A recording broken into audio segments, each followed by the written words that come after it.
Hello students, कैसे हैं आप सब। होप सो अच्छा आप तैयारी चल रही होगी।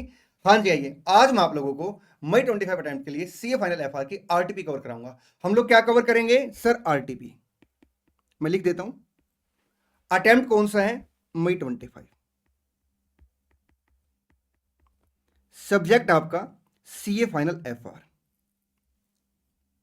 वीडियो को आगे बढ़ाने से पहले कुछ प्यारी प्यारी सी बातें आपके साथ डिस्कस कर लेता हूं।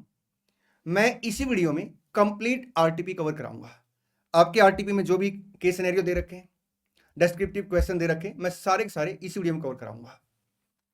एक स्टूडेंट की क्वेरी आती है कि सर जो आरटीपी है, क्या हमें इसकी वीडियो कंप्लीटली एक ही बार देखनी चाहिए या चैप्टर वाइज हमें इस वीडियो को रेफर करना चाहिए? मैं आपको बता दूं, अगर आपका एफआर का सिलेबस ऑलरेडी कंप्लीट हो चुका है तो आपको ना आरटीपी की वीडियो एक ही बार में देखनी चाहिए।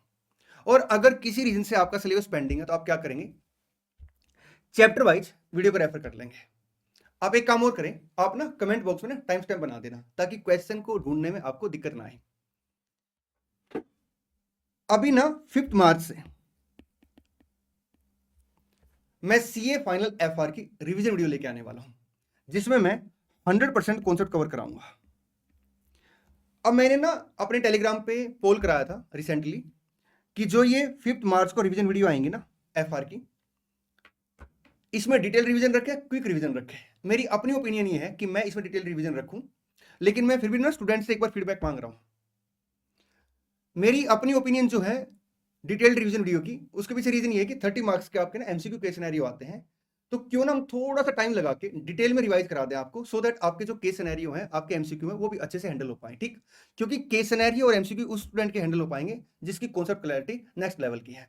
तो मेरी अपनी ओपिनियन ये है कि मैं आप लोगों के लिए डिटेल रिवीजन वीडियो लेके आऊंगा। लेकिन अगर आपकी कोई ओपिनियन डिफरेंट है तो आप एक काम करना, मैंने अभी ना रिसेंटली एक पोस्ट डाल रखी है मेरे टेलीग्राम पे भी, आप वहां पे वोट कर देना और यूट्यूब पे भी ना। तो यूट्यूब वाली जो पोस्ट है उस पर आप कमेंट भी लिख सकते हैं। ठीक, आप इस वीडियो के कमेंट बॉक्स में भी कमेंट लिख सकते हैं कि जो रिवीजन वीडियो 5 मार्च से आएंगी आपके हिसाब से डिटेल आनी चाहिए या आपके हिसाब से क्विक रिवीजन आनी चाहिए। मेरी अपनी ओपिनियन है ये है कि डिटेल रिवीजन वीडियो आएंगी। ठीक, चलिए, जितने भी इंपॉर्टेंट नोट्स है मैं सारे सारे अपने टेलीग्राम चैनल पे शेयर करता रहता हूं। आप क्या करेंगे, टेलीग्राम चैनल को ज्वाइन कर लेंगे।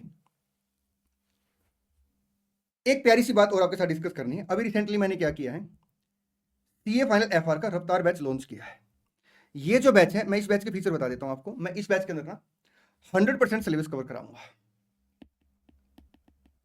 अब ये बैच चल रहा है तो मैं 100% सिलेबस इस बैच के अंदर कवर कराऊंगा। हर इंडेक्स और चैप्टर के मैं 100% कॉन्सेप्ट कवर कराऊंगा। मेरी एक बुक आती है एफआर क्विकर, जिसे हम लोग एफआर एग्जाम ओरिएंटेड बैच में रेफर करते हैं। और मैं एज ए कॉम्प्लीमेंट्री जिन बच्चों ने रेगुलर कोर्स ले रखा होता है उनको भी एज ए कॉम्प्लीमेंट्री मैं बुक देता हूं, ताकि एग्जाम के टाइम पे ना उनके पास सारे कॉन्सेप्ट एक जगह लिखे हों। मैं उसी बुक को इस बैच के अंदर रेफर करने वाला हूं। 100% मैं कॉन्सेप्ट कवर कराऊंगा। साथ में मैं 400 प्लस क्वेश्चन कवर कराऊंगा। हमने जो इसका प्राइस रख रखा ना, वो एडमिन कोर्स से भी कम रख रखा है। और अभी हमने क्या किया है, जो ये डिस्काउंट की डेट है ना, इसको एक्सटेंड कर दिया है। अगर आपके पास पहले से एफआर क्विकर बुक है ऑलरेडी, तो आप इस बैच को 999 में ले सकते हैं। अगर आपके पास एफआर क्विकर बुक नहीं है तो आप इस बैच को 1499 में ले सकते हैं। क्योंकि जो एफआर क्विकर बुक है ना, वो सॉफ्ट कॉपी में नहीं मिलेगी, वो हार्ड कॉपी में ही मिलेगी। तो आप उसके अकॉर्डिंग देख लेना कि आपको कौन सा कोर्सेज में से सब्सक्राइब करना। ठीक, जो क्वेश्चन बुक होगी वो इसमें सॉफ्ट कॉपी में मिलेगी। और इस बैच की जो ड्यूरेशन है वो 80 आवर है। 80 आवर में मैं आपको कंप्लीट एफआर कवर करा के दूंगा। और जो इस बैच का ऑब्जेक्टिव है ना, वो ये है कि अगर आपको एफआर से डर लग रहा है, आपने एफआर की क्लास से पहले ली थी, रिवाइज करने में दिक्कत आ रही है, आप एफआर को लेकर ना नेक्स्ट लेवल पे अपने कॉन्फिडेंस को लेकर जाना चाहते हैं, तो आप इस बैच को जरूर सब्सक्राइब करना। और इस बैच की इन्फॉर्मेशन ना अपने अपने दोस्तों के साथ भी शेयर करनी है। क्योंकि बहुत सारे बच्चों को ना ये लगता है कि सर एफआर ना बहुत बड़ा सिलेबस है, तो लास्ट में कैसे कंक्लूड करें। तो आप लोगों के कंक्लूजन के लिए ये मैं बैच लेके आया हूं। ठीक, इसमें मैं 2 फुल सिलेबस मॉक टेस्ट भी लूंगा जो कि आपको इवेल्युएट होकर मिलेंगे। और हमने जो व्यू रखे हैं क्लास के, वो 3 व्यू रखे हैं, आप आराम से मल्टीपल टाइम रिवीजन कर सकते हैं। ठीक, 3 मंथ की वैलिडिटी है। सर ये कोर्स अगर आपको सब्सक्राइब करना है तो आप हमारी वेबसाइट पे जाएंगे और वहां पे टेलीग्राम चैनल पे भी मैंने इसका लिंक दे रखा है, वहां से भी आप जा सकते हैं। वेबसाइट पे जाएंगे तो आप यहाँ पे देख लेना कि एंड्रॉइड लेना गूगल ड्राइव लेना। हालांकि आप कोई भी कोर्स सब्सक्राइब कर लेना, इसमें से आपके पास दोनों चॉइस आ जाएंगी, लेकिन आप किसी एक ही डिवाइस में उसको एक्टिव कर सकते हैं। अगर आपको FR quicker with hard copy चाहिए तो 1499 में है, और without FR quick hard copy चाहिए तो आपका 999 में है। आइए अब हम स्टार्ट करते हैं आरटीपी। और मैं फिर से इस बात को रिपीट कर देता हूं कि आपने क्या करना है, कमेंट में ना एक बार बताना है रिवीजन वीडियो के बारे में, डिटेल रिवीजन वीडियो चाहिए या क्विक रिवीजन वाली वीडियो चाहिए, ठीक। चलिए स्टार्ट करते हैं आरटीपी में। आरटीपी में जो पहला क्वेश्चन है ये आपका एक केस सिनेरियो क्वेश्चन, जिसमें आपके 5 एमसीक्यू दे रखे हैं। एग्जाम के अंदर हमें केस सिनेरियो कैसे हैंडल करना चाहिए, आइए उसको डिस्कस करते हैं। देखिए दोस्त, क्या होता है, अगर मैं इस क्वेश्चन की इस केस सिनेरियो की बात करूं तो ये केस सिनेरियो थोड़ा सा छोटा दे रखा है, लेकिन एग्जाम के अंदर ना जो केस सिनेरियो होते हैं बड़े केस सिनेरियो आते हैं, तो ऐसी पॉसिबिलिटी हो सकती है कि जो केस सिनेरियो के अंदर इंफॉर्मेशन दे रखी है मे बी उसके ऊपर एमसीक्यू ना पूछा जाए। इसलिए आपको क्या करना चाहिए, सबसे पहले आपको ना एमसीक्यू पढ़नी चाहिए। सर एक बात बताओ, अगर हम without reading case scenario MCQ पढ़ेंगे तो क्या हम उसका आंसर कर पाएंगे? दोस्त मैं अभी आंसर करने की बात नहीं कर रहा, मैं सिंपल ये कह रहा हूं आपको आपने क्या करना, पहले एमसीक्यू पढ़ना, क्योंकि जब आप एमसीक्यू पढ़ के केस सिनेरियो पढ़ोगे ना तो आपका पूरा फोकस इस बात पे रहेगा कि जो एमसीक्यू पूछे गए हैं उसके कंटेक्स्ट में आप क्या करेंगे, यहां पे जब आप केस सिनेरियो पढ़ रहे होंगे तो उसके बारे में सोचेंगे, आंसर के बारे में, ठीक। आइए पढ़ते हैं पहले MCQ. On the basis of the fact given above, choose the most appropriate answer to question 1 to 5 below based on the relevant index. At what amount would ABC Limited account for the identified liability related to contingent liability and the indemnification asset at the time of acquisition of PQR Limited related to court case by a customer? देखिए क्या होता है, जहां तक मैं इसके base पे question को अगर समझने की कोशिश करूं तो एक कंपनी ने दूसरी कंपनी को एक्वायर किया है, ठीक। जब एक कंपनी किसी दूसरी कंपनी को एक्वायर करती है तो इंडेस 103 लगता है। इंडेस 103 ये कहता है कि डेट ऑफ एक्विजिशन पे आप क्या करेंगे, जो एक्वायरी कंपनी है उसकी असेट और लायबिलिटी को फेयर वैल्यू पर रिकॉर्ड करेंगे, ठीक। और उसके कुछ एक्सेप्शन दे रखे, उसके एक एक्सेप्शन में आपका कॉन्टिजेंट लायबिलिटी का एक्सेप्शन है। कॉन्टिजेंट लायबिलिटी का एक्सेप्शन ये कहता है कि आप क्या करेंगे, अगर on the date of acquisition आपका प्रेजेंट ऑब्लिगेशन है ड्यू टू पास्ट इवेंट और आप लायबिलिटी के अमाउंट की फेयर वैल्यू को रिलायबली मेजर कर पा रहे हैं, तो उस केस में आप क्या करेंगे, उस केस में आप उसे एज ए लायबिलिटी दिखा देंगे। ये जो प्रोविजन है ये कॉन्ट्रेरी टू आपका इंडेस 37 है। इररिस्पेक्टिव कि फ्यूचर में आपको आउटफ्लो रिसोर्सेज की नीड होगी या नहीं होगी, आप क्या करेंगे, आप ना यहां पे उसे एज ए लायबिलिटी रिकॉर्ड कर लेंगे एट फेयर वैल्यू, ठीक। Provided present obligation due to past event and second जो लायबिलिटी है उसकी फेयर वैल्यू को आप रिलायबली मेजर कर पा रहे हैं, ठीक। चलिए आगे बढ़ते हैं। And the indemnification asset at the time of acquisition of PQR limited related to the court case by the customer. देखिए इंडेमनिफिकेशन असेट का मतलब क्या होता है, इंडेमनिफिकेशन असेट का मतलब होता है कि जो सेलर होता है, एक्वायरी कंपनी होती है, सेलर होता है, एक्वायरी कंपनी होती है, वो क्या करती है, वो कॉन्ट्रेक्चुअली इंडेमनिफाई कर देती है एक्वायरर को कि अगर मान लो कोई भी अनसर्टनिटी है किसी आइटम के साथ या आपका कॉन्टिजेंसी है उसके आउटकम को लेके ना, तो उसके अगेंस्ट क्या करती है, इंडेमनिफाई कर देती है एक्वायरर को कॉन्ट्रेक्चुअली, ठीक। तो इस केस में एक्वायरर क्या करेगा, जिस भी आइटम के अगेंस्ट इंडेमनिफाई किया गया है as a indemnification asset record कर लेगा, सब्जेक्ट टू कि जितना लॉस अलाउंस है उसको एडजस्ट करके, एक्सपेक्टेड लॉस अलाउंस उसको एडजस्ट करके, और ये जो अमाउंट मैक्सिमम रिकॉर्ड किया जाएगा, जितनी हम इसके अगेंस्ट लायबिलिटी रिकॉर्ड करेंगे वहां तक रिकॉर्ड किया जाएगा, उससे ज्यादा ये अमाउंट रिकॉर्ड नहीं किया जाएगा, ठीक।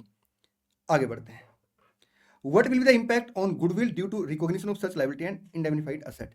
अब हम यहाँ पे जो भी असेट और कॉन्टिजेंट लायबिलिटी को एज ए लायबिलिटी रिकॉर्ड करेंगे उसका गुडविल के ऊपर क्या इंपैक्ट है, वेट करना पड़ेगा। Suppose in case the fair value of the indemnified liability is 1.2 crore instead of 0.7 crore, then what will be the value of the liability and the indemnification asset? तो यहाँ पे उसने बताया हमें कि अगर लाइबिलिटी का अमाउंट चेंज हो रहा है तो फिर आप लाइबिलिटी कितने रिकॉर्ड करेंगे और असेट कितने रिकॉर्ड करेंगे। What will be the impact on goodwill due to recognition of such liability and indemnified asset? जो यहाँ पे आप लाइबिलिटी और इंडेमनिफाइड असेट रिकॉर्ड करेंगे उसका गुडविल के ऊपर क्या इंपैक्ट है, करेंगे discuss. Own acquisition of RST limited, मतलब यहाँ पे कहीं ना कहीं आरएसटी को भी एक्वायर किया गया। At what amount should indemnification asset be account in for in relation to 10 class action, ठीक। तो 10 क्लास एक्शन है तो उसके अगेंस्ट कितनी आपने असेट रिकॉर्ड करनी है। आइए अब पढ़ते हैं case scenario. ABC limited is a dynamic company engage in strategic acquisition to expand its business portfolio. As part of its growth strategy the company has recently acquired PQR limited and RST limited. अपनी growth strategy के तहत उसने क्या किया, एक तो PQR को acquire किया और एक आरएसटी को, तो ये दोनों कंपनी एक्वायरी कंपनी बन गई और एबीसी कौन बन गया, एक्वायरर कंपनी, ठीक। While these acquisition present growth opportunity, these acquisition also include ongoing lawsuit against the acquired companies. अब जो एक्वायर्ड कंपनी है उनके अगेंस्ट ना कुछ केस चल रहे हैं। However, ABC Limited has secured indemnities from the respective seller to mitigate potential financial risk associated with these legal matter. लेकिन ABC ने क्या किया, सिक्योर्ड करा लिया उनको ना, किसकी गारंटी पे, किसकी इंडेमनिफिकेशन पे, आपका रिस्पेक्टिव सेलर की, ठीक। Following acquisition took place during the year, ये कुछ एक्विजिशन हुए। ABC limited acquired A beverage company PQR limited from XYZ, ठीक है। देखिए ये बन गई एक्वायरर कंपनी, ये बन गई एक्वायरी कंपनी, और इसी के रिगार्ड में उसने पहले 4 क्वेश्चन दे रखे हमें ना, पीक्यूआर ये उसी के रिगार्ड में दे रखे, ठीक है, पीक्यूआर। और जो इस कंपनी का सेलर है वो XYZ है। At the time of acquisition PQR limited is the defendant in a court case whereby certain customer of PQR Limited have alleged that product of PQR Limited contain pesticide in excess of the permissible level which have caused them health damage। Simple सी बात यह है कि जो PQR company हमने acquire की ना, उसके अगेंस्ट उसके कस्टमर ने कुछ केस कर रखे थे, ठीक है। PQR Limited is being sued for damage of rupees 2 crore, ठीक है। XYZ has indemnified ABC for the losses if any due to the case of amount up to 1 crore। जो XYZ सेलर कंपनी ना, उसने क्या किया, मतलब ये seller company होगी, इसके पास होंगे ना PQR कंपनी पहले, ठीक। इसने क्या किया, इसने ना ABC को बोल दिया कि 1 करोड़ तक के अगर लॉस होंगे तो वो इन्हें बियर कर लेंगे, ठीक। तो इंडेमनिफाइड एसेट अपनी 1 करोड़ होगी, सब्जेक्ट टू अगर कोई लॉस अलाउंस है, और हम मैक्सिमम इसे कितना रिकॉर्ड करेंगे, जितने हम इसके अगेंस्ट लायबिलिटी रिकॉर्ड करेंगे, ठीक। The fair value of the contingent liability for the court case is 0.7 crore. जो कॉन्टिजेंट लायबिलिटी की फेयर वैल्यू वो कितनी है, 0.7 करोड़ है, ठीक। आइए अब ये 4 क्वेश्चनों का आंसर करते हैं। सबसे पहले उसने पूछा कि बताइए आप लायबिलिटी कितना रिकॉर्ड करेंगे और आप असेट कितना रिकॉर्ड करेंगे। देखिए लायबिलिटी का अमाउंट जो है फेयर वैल्यू 0.7 है, तो हम असेट भी मैक्सिमम उतनी ही रिकॉर्ड कर सकते हैं, तो ऑप्शन डी आ गया। What will be the impact on the goodwill, देखिए गुडविल पे जीरो इंपैक्ट आ जाएगा, क्योंकि असेट रिकॉर्ड हो जाएंगे, लायबिलिटी रिकॉर्ड हो जाएंगी, तो कोई इंपैक्ट नहीं आएगा, ठीक। नेट इंपैक्ट नहीं आ गया। Suppose in the case the fair value the indemnified liability कितनी 1.2 करोड़, तो हम लायबिलिटी 1.2 करोड़ रिकॉर्ड कर लेंगे, ठीक। लेकिन हम असेट मैक्सिमम कितने रिकॉर्ड करेंगे, जितनी इंडेमनिफाइड हो रखी है, और वो है आपका 1 करोड़। तो लायबिलिटी 1.2 करोड़ और आपकी asset 1 crore. What will be the impact on goodwill due to recognition of such liability and indemnified asset. देखिए हमने लायबिलिटी रिकॉर्ड की है 1.2 की, और हमने असेट रिकॉर्ड की है 1 की।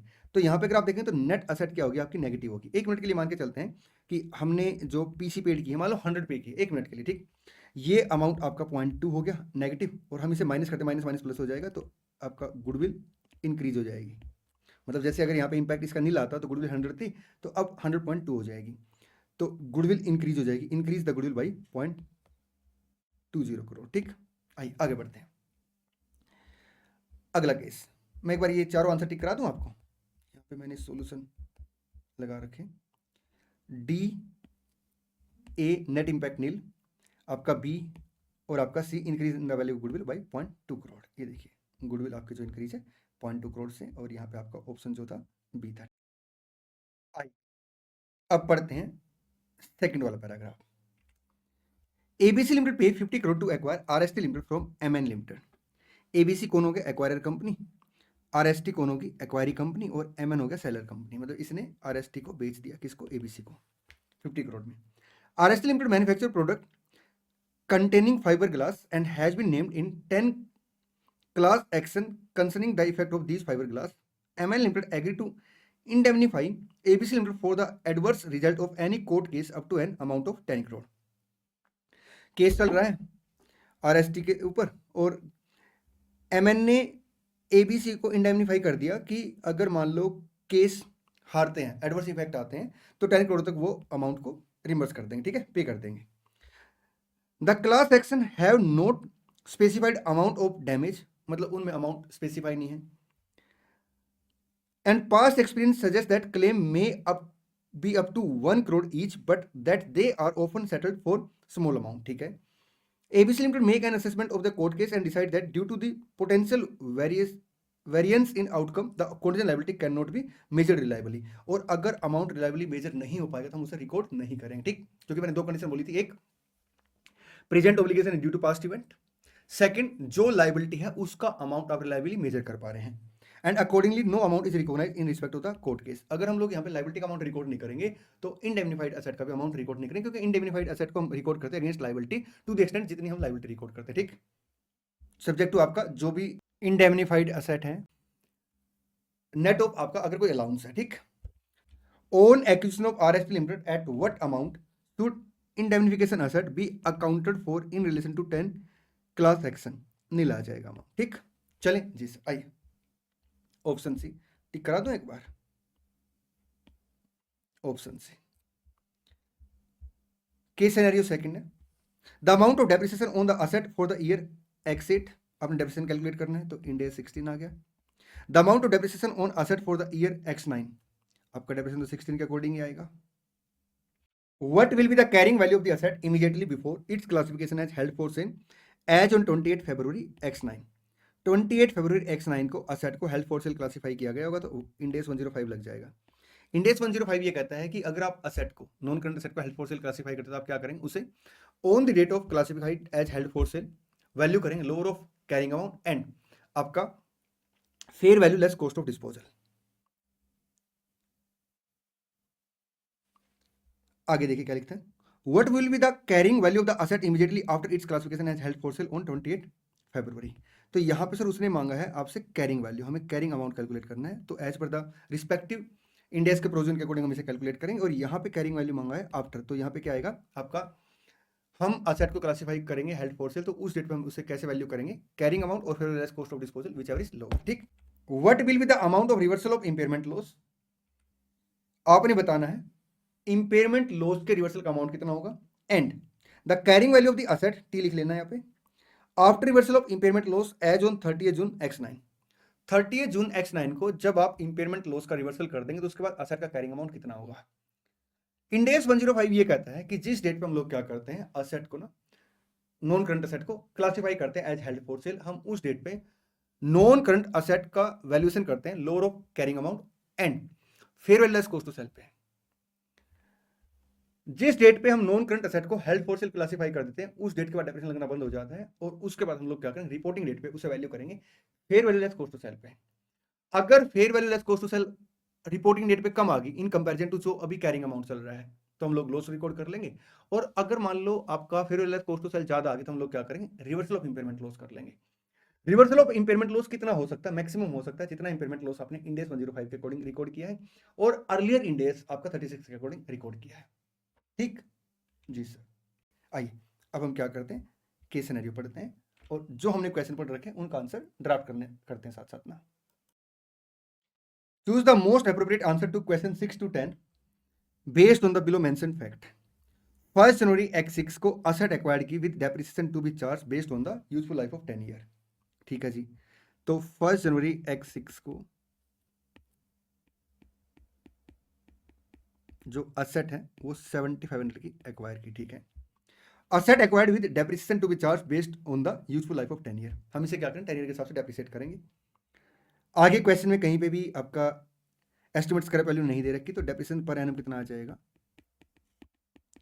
750। ठीक, on 31 December X7 240 indicator of impairment noted and impairment allowance accounted. तो हमें पहले क्या करना पड़ेगा, कैरिंग अमाउंट कैलकुलेट करना पड़ेगा। तो 2 ईयर का डेप्रिसिएशन आ गया X6 एंड X7 का 1500, 6000 कैरिंग अमाउंट आ गया आपका 31 दिसंबर X7 को। इंपेयरमेंट लॉस उसने बोल दिया 240 है, इसका मतलब क्या है, इसका मतलब रिकवरेबल अमाउंट आपका कम रहा होगा। तो रिवाइज कैरिंग अमाउंट कितने से आ जाएगा, ये आपका इंपेयरमेंट लॉस है।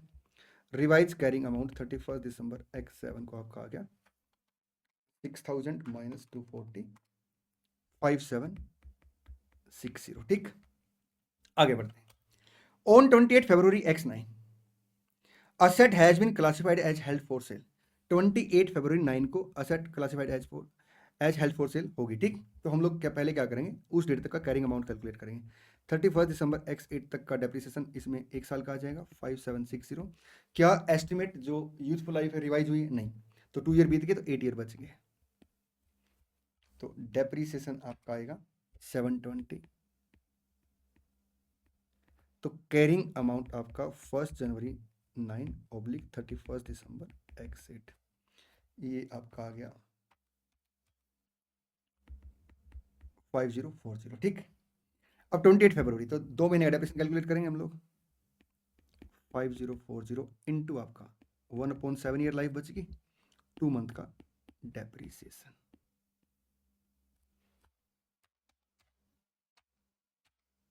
$120 आ गया, तो कैरिंग अमाउंट 4920 आ गया। ठीक, आगे देखते हैं। 28 फरवरी को हम कंपैरिजन करेंगे fair value less cost to sale कितने से, 4600 के साथ।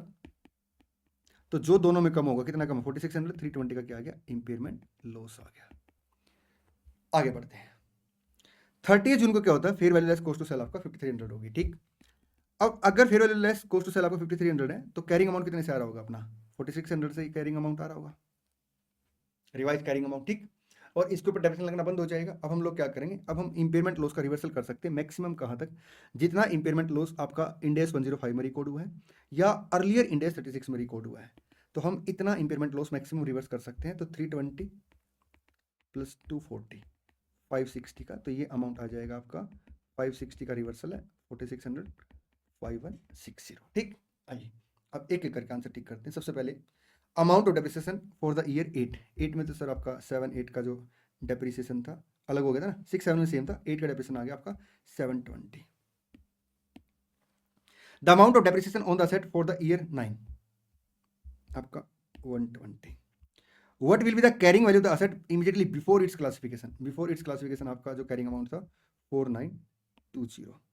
What will be the carrying value of the asset immediately after the classification 4600। What will be the amount of reversal of impairment loss and the carrying value of the asset after reversal of impairment loss 30 जून को। तो amount of reversal of impairment loss कितने से आएगा आपका, combined जो amount था 560 था और 4600 में ऐड कर देंगे तो 5160। अपना जो आंसर आए हैं वो आए हैं BDACC, BDACC। चलिए अब चलते हैं डिस्क्रिप्टिव क्वेश्चन में।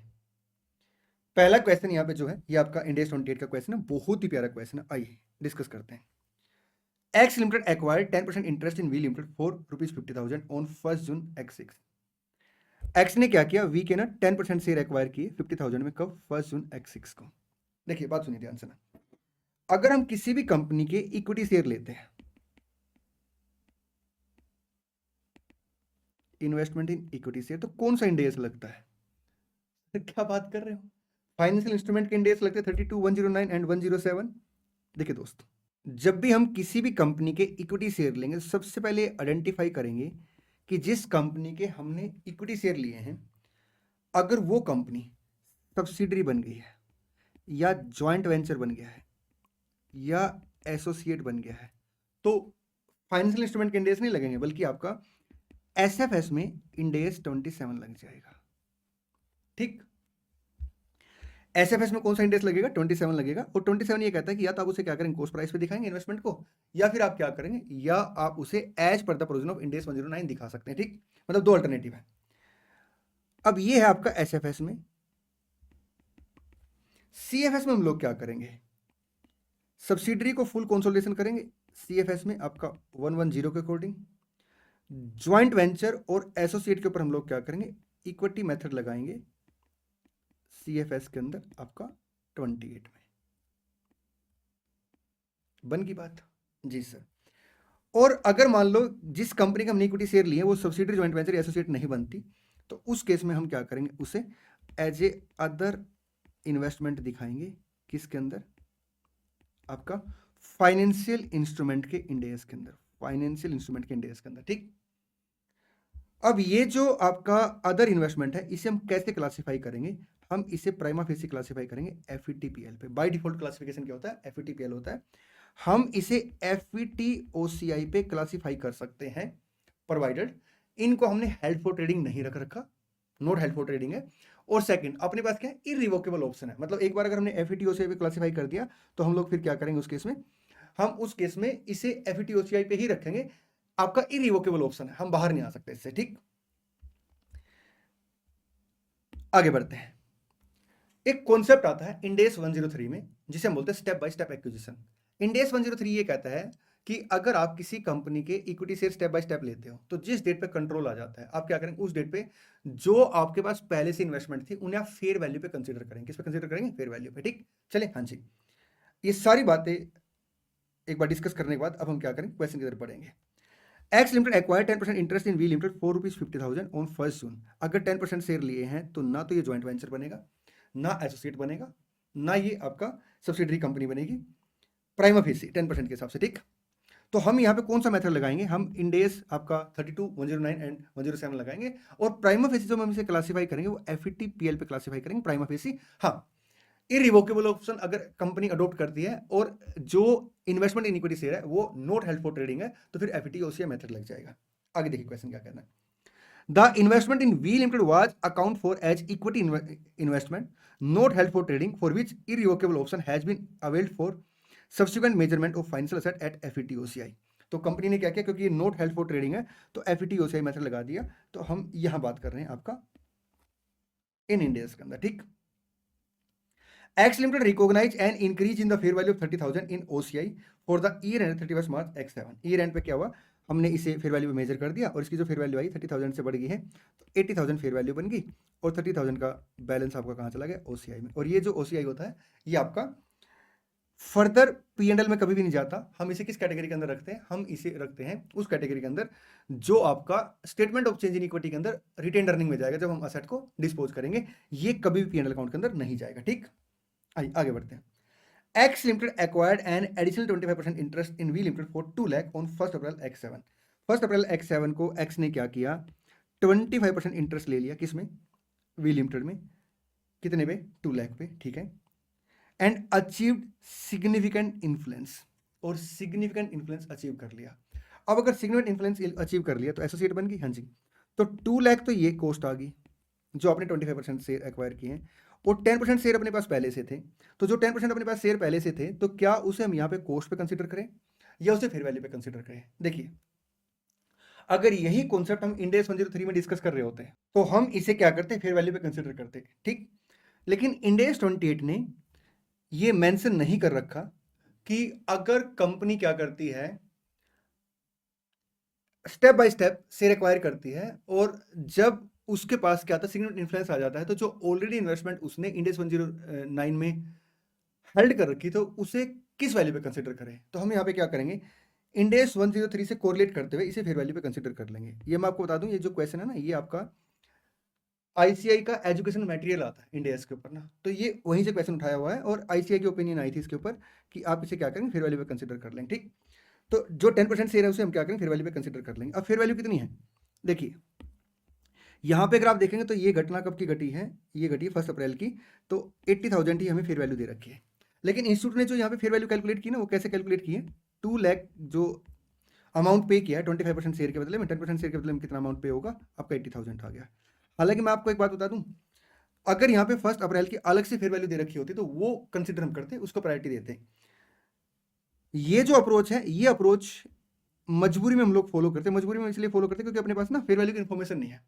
क्या ये अप्रोच सर करेक्ट नहीं है, देखिए अगर आप कॉन्सेप्चुअली देखेंगे ना तो ये पूरी तरह से करेक्ट नहीं है, क्योंकि जब हम लोग सिग्निफिकेंट इन्फ्लुएंस एक्वायर करते हैं तो हम कहीं ना कहीं क्या करते हैं सर, एक्सेस अमाउंट पे करते हैं, क्योंकि हमें इन्फ्लुएंस आ गया, मतलब हमारे पास क्या आ गया, उस कंपनी के ऊपर सिग्निफिकेंट इन्फ्लुएंस आ गया, पावर टू पार्टिसिपेट आ गई, ठीक।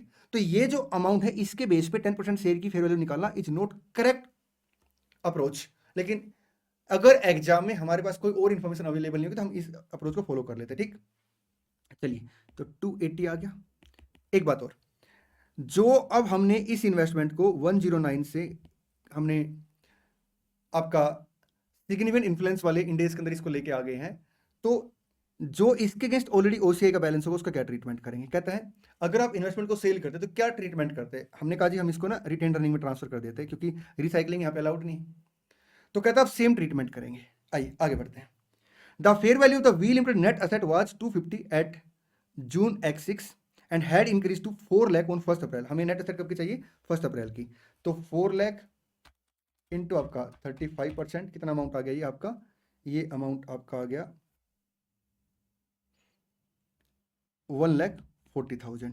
तो डिफरेंस क्या आ जाएगा, डिफरेंस आपकी गुडविल आ जाएगी, ठीक। V limited recorded profit after dividend of 1 lakh between 1 June and 1 April. कहते हैं वी लिमिटेड ने क्या किया, डिविडेंड जो था वो बांट दिया। इस लाइन की कोई रेलिवेंस नहीं, क्योंकि हमें नेट एसेट चाहिए कि ऑन द डेट जिस दिन सिग्निफिकेंट इन्फ्लुएंस आया उस डेट की हमें नेट एसेट दे रखी है। एक बात और मैं आपको बता देता हूं, जो यहां पे आपका गुडविल आएगा वो कॉस्ट ऑफ इन्वेस्टमेंट का ही पार्ट है, उसे हम अलग से रिकॉर्ड नहीं करेंगे, ठीक, डिस्क्लोज करेंगे खाली ना, वो आपके इन्वेस्टमेंट की कॉस्ट का ही पार्ट रहेगा। How should X Limited account for an investment in V Limited on account of piecemeal acquisition when such investment provide X Limited significant influence over V Limited? अपने entry पास करनी है। Entry क्या पास करेंगे, investment को credit कर देंगे, जो already investment अपने पास है, 2 लाख का बैंक पे किया है और इन्वेस्टमेंट 280 की आ गई। ठीक, जो अपने पास इन्वेस्टमेंट थी पहले एज पर आपका इंड AS 109, तो हमने क्या किया होगा 31 मार्च 7 को ये आपका OCI में रिवैल्यूएशन गेन रिकॉर्ड कर लिया होगा और इसे हम क्या करेंगे रिटर्न अर्निंग में ट्रांसफर कर देंगे। यहाँ देखिए कॉस्ट ऑफ इन्वेस्टमेंट कितनी बनेगी 280, जिसमें 2 लाख हमने आज बैंक में पे किया है और 80,000 सर जो अपने पास ऑलरेडी इन्वेस्टमेंट थी उसकी फेयर वैल्यू है। क्वेश्चन 12 बहुत ही प्यारा क्वेश्चन है। क्वेश्चन 12 को सोल्व कराने से पहले मैं आपके साथ एक बहुत प्यारा सा कॉन्सेप्ट डिस्कस करूंगा फाइनेंशियल इंस्ट्रूमेंट का। आइए हम पहले क्या करेंगे, कॉन्सेप्ट डिस्कस करेंगे, बड़े आराम से मेरी बात सुनेंगे। हम फाइनेंशियल लायबिलिटी को कैसे मेजर करते हैं सर? हम प्राइमा फेसी क्या करते हैं, फाइनेंशियल लायबिलिटी को एमोटाइज कॉस्ट मेथड पे मेजर करते हैं। ठीक, चलिए और आगे बताता हूं। फाइनेंशियल लायबिलिटी को हम इनिशियली कैसे रिकॉर्ड करते हैं at fair value as reduce by transaction cost, और हम जो इंटरेस्ट रिकॉर्ड करते हैं EIR के बेस पर रिकॉर्ड करते हैं। सब्सिक्वेंटली कैसे मेजर करते हैं इसे एमोटाइज कॉस्ट पे। हाँ, अगर मान लो फाइनेंशियल लायबिलिटी ऐसी जिसको हम हेल्ड फॉर ट्रेडिंग रखते हैं डेरिवेटिव, तो उसके हम क्या करेंगे इनिशियली फेयर वैल्यू पर रिकॉर्ड करेंगे, ट्रांजैक्शन कॉस्ट को पिनल अकाउंट में चार्ज करेंगे। लेकिन अगर वो हेल्ड फॉर ट्रेडिंग नहीं है, आपका डेरिवेटिव नहीं, तो हम लोग फाइनेंशियल लायबिलिटी में क्या करेंगे जो प्रोसीड्स आई है उसमें से ट्रांजैक्शन कॉस्ट एडजस्ट कर देंगे। ठीक, और सब्सिक्वेंटली कैसे मेजर करेंगे एमोटाइज कॉस्ट मेथड पे। लेकिन एमोटाइज कॉस्ट मेथड के आपके 5 एक्सेप्शन है प्राइमा फेसी। कौन कौन से देखिए, कहते हैं अगर फाइनेंशियल लायबिलिटी को आप हेल्ड फॉर ट्रेडिंग रखते हैं, ठीक है। सेकंड, फाइनेंशियल गारंटी है। थर्ड, अगर मान लो आपने फाइनेंशियल एसेट को सेल किया उसमें कंटिन्यू इन्वॉल्वमेंट है आपके। फोर्थ, आपने क्या किया है मार्केट से सस्ते रेट पे लोन देने की कमिटमेंट की है। फिफ्थ, आपका बिजनेस कॉम्बिनेशन के अंदर कॉन्टिजेंट कंसीडरेशन जो क्लासिफाइड है एज ए फाइनेंशियल लायबिलिटी। ठीक, ये 5 इसके एक्सेप्शन है जहां पे हम लोग क्या करते हैं FVTPL फॉलो करते हैं। इट मीन्स क्या है कि हम इन पांचों केस में क्या करेंगे, फाइनेंशियल लायबिलिटी को मेजर करेंगे एट फेयर वैल्यू और जो भी डिफरेंस होगा वो कहां लेके जाएंगे P&L अकाउंट के अंदर। ठीक, फाइनेंशियल लायबिलिटी का एक केस और आता है जहां पे हम क्या करते हैं उसे फेयर वैल्यू पे मेजर करते हैं और उस केस का नाम है अकाउंटिंग मिसमैच। अब अकाउंटिंग मिसमैच कैसे, जैसे एक एग्जांपल है, मैं एक कंपनी हूं, मैं क्या करती हूं अलग अलग जगह से ना लोन अरेंज करती हूं और उस लोन को क्या करती हूँ फर्दर अलग अलग जगह पे इन्वेस्ट कर देती हूँ और जो भी अपना डिफरेंस वगैरह था वो अपनी इनकम का सोर्स बन जाता है। ठीक, तो अकाउंटिंग मिसमैच के तहत मैं क्या करूंगी, जो लायबिलिटी मैंने अराइज की है उसे भी FVTPL पे मेजर करूंगी और जो मैंने असेट में पैसा लगाया उसे मैं क्या करूंगी FVTPL पे मेजर करूंगी। ठीक, ये अकाउंटिंग मिसमैच का कॉन्सेप्ट है। अब अकाउंटिंग मिसमैच के तहत फाइनेंशियल लायबिलिटी को हम क्या करते हैं फेयर वैल्यू पे मेजर करते हैं। अब यहां पे जो डिफरेंस है वो डिफरेंस कहां जाता है, ये एक बहुत ही प्यारा कॉन्सेप्ट है, बड़े आराम से मेरी बात सुनेंगे। कहता है जो फेयर वैल्यू में चेंज है वो किसकी वजह से चेंज है, हमने कहा जी वो मार्केट फैक्टर की वजह से चेंज है। मार्केट फैक्टर की वजह से, मार्केट फैक्टर की वजह से कैसे चेंज हो सकता है मैं इसको भी डिस्कस करूंगा। तो जो भी डिफरेंस होगा आप उसे P&L अकाउंट के अंदर लेके जाएंगे। ठीक, लेकिन अगर वो कंपनी का जो क्रेडिट प्रोफाइल है, कंपनी का जो क्रेडिट प्रोफाइल है अगर उसमें चेंज है तो उसके चेंज की वजह से जो डिफरेंस होगा आपका अदर कॉम्प्रिहेंसिव इनकम में जाएगा। एग्जाम्पल समझते हैं, जैसे मान लो मैंने क्या किया, मैंने 1 लाख का लोन लिया। ठीक, किस रेट से 10% के हिसाब से। ये 10% जो आपका रेट ऑफ इंटरेस्ट है ये कैसे आइडेंटिफाई किया गया, मान के चलते हैं आपका 8% जो रेट है 8% रेट है आपका मार्केट का रेट और 2% का इफेक्ट दिया गया मेरे क्रेडिट प्रोफाइल के बेस पे। ठीक, क्योंकि जो भी बंदा मेरे यहाँ पे इन्वेस्ट करेगा, मतलब मैं अगर किसी से लोन लूंगा तो वो उसके लिए तो इन्वेस्टमेंट होगी, तो इन्वेस्ट करेगा तो उसने मेरी जब क्रेडिट रेटिंग कराई तो उसके हिसाब से क्या आया, मेरे क्रेडिट प्रोफाइल के हिसाब से 2% का रिस्क फैक्टर आया तो 10% रेट ऑफ इंटरेस्ट चार्ज कर लिया। मान लो ये लोन जो है 5 ईयर के लिए। ठीक, कोई ट्रांजेक्शन कॉस्ट वगैरह नहीं है, तो मैं यहाँ पे क्या करूंगा आपका 1 लाख ही मेरे लिए क्या बन जाएगा आपका इनिशियली फेयर वैल्यू बन जाएगी। ठीक, और मैं 1 लाख पे से रिकॉर्ड कर लूंगा।